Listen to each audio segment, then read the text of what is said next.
अखेर दलित वस्ती उजळली, भीमशक्तीच्या पाठपुराव्याला यश. दिनांक 11 डिसेंबर 2020 रोजी तालुक्यातील मौजे कळंबा येथील दलित वस्तीत मागील 10 महिन्यापासून विद्युत रोहित्रा अभावी रात्रीच्या वेळी अंधार पसरत होता. मुलामुलींच्या शिक्षणावर देखील परिणाम पडत होता.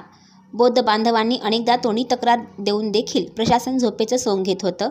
हताश होऊन दलित वस्तीतील काही बांधवांनी भीमशक्तीचे प्रमोद कुलदिपके यांच्याकडे आपल्या व्यथा मांडल्यानंतर अनेकदा निवेदने, रास्ता रोको आंदोलन काढून रोहित्राची मंजुरी आणली. परंतु मंजुरी मिळून देखील तब्बल 6 महिने रोहित्राचा मिळालेला निधी हा दुसरीकडे वळवण्यात आला.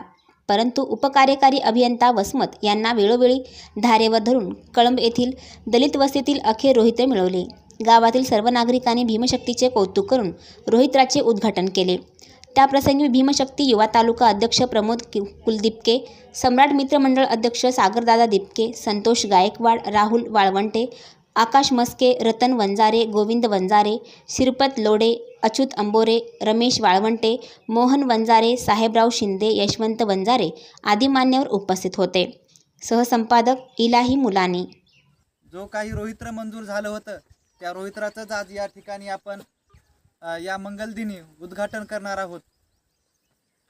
मित्रांनो, वामनदादा कर्डक सांगतात की भीमा